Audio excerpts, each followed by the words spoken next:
মানুষ বলেন সুবহানাল্লাহ। আল্লাহ রাব্বুল আলামিন তারপরে বললেন ওয়া মিনান নাসি মান ইয়াকুলু আমান্না বিল্লাহি ওয়া বিল ইয়াউমিল আখির ওয়া মা হুম বিমুমিনিন। মানুষের মধ্যে এমন কিছু মানুষ আছে তারা বলে আমরা ঈমান এনেছি আল্লাহর উপরে, ঈমান এনেছি আখিরাতের উপরে। আল্লাহ তাআলা বলেন হে রাসূল তারা বেঈমান। তারা কি? অমিনান নাসি মান ইয়াকুলু আমান্না, মানুষের মধ্যে এমন কিছু মানুষ আছে তারা বলে আমরা ঈমান আনছি আল্লাহর উপরে, ঈমান আনছি আখিরাতের উপরে। আল্লাহ তাআলা বলছে হে রাসূল এরা হচ্ছে বেঈমান, এরা হচ্ছে ধোঁকাবাজ। দুঃখের সাথে বলতে হয় গত 2-1 দিন আগে এই যে ইসকনের সন্ত্রাসীরা যেভাবে আমাদের মুসলমান ভাইদেরকে হত্যা করছে, আপনারা সবাই দেখেছেন তো? কথা বলেন, দেখেছেন তো? আমাদের একজন মুসলিম ভাইকে তারা হত্যা করেছে, শহীদ করেছেন।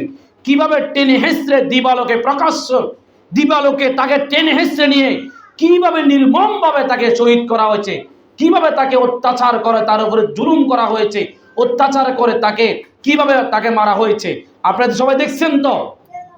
এগুলোর বিরুদ্ধে আমাদের প্রতিবাদ জানাইতে হবে, এগুলোর বিরুদ্ধে আমাদের প্রতিবাদ থাকতে হবে। বিশেষ করে ইসকনকে, এরা হচ্ছে জঙ্গি সংগঠন, এরা হচ্ছেন জঙ্গি। আমাদের দেশের মধ্যে যুগ যুগ ধরে বৌদ্ধ, ইহুদি, বৌদ্ধ, খ্রিস্টান, হিন্দু এবং মুসলিম এই 4টে ধর্মই তো।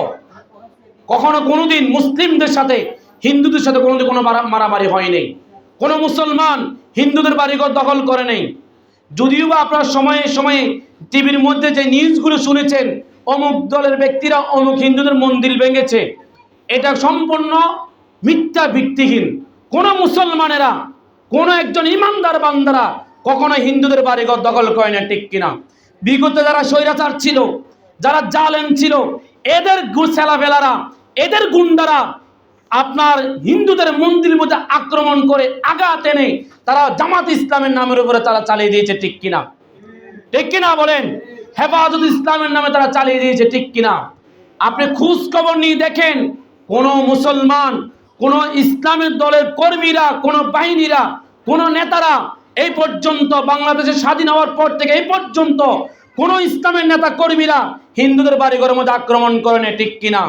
ওই ফ্যাসিস্ট সরকারের, নাস্তিক সরকারের গুন্ডারা, এই ছাত্রলীগ নামক, যুবলীগ নামক এই গুন্ডারা তারা মন্দিরের মধ্যে আক্রমণ করে তারা হেফাজত ইসলাম এবং চরমোনাই এবং জামাত ইসলামের নামে তারা চালিয়ে দিয়েছে, ঠিক কিনা? কথাগুলি ভুল বলছে আপনারা বলেন? সামনের দিকে ফ্যাসিস্ট এই দেশের থেকে চলে গিয়েছে, তাদের কোন চক্রান্ত এই দেশের মধ্যে আমরা আর বাস্তবায়ন দিব না, ঠিক কিনা?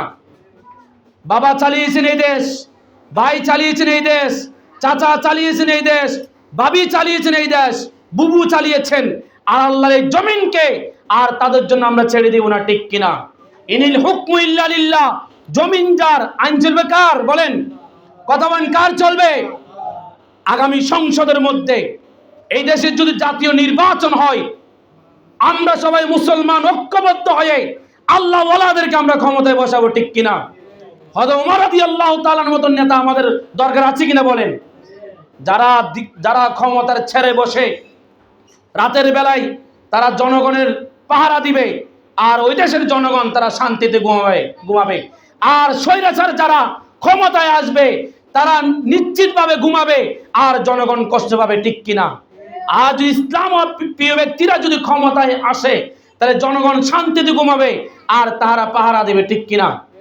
অতএব আমরা দেখেছি বাবা চালিয়েছেন এই দেশ, বাবা 71 থেকে শুরু করে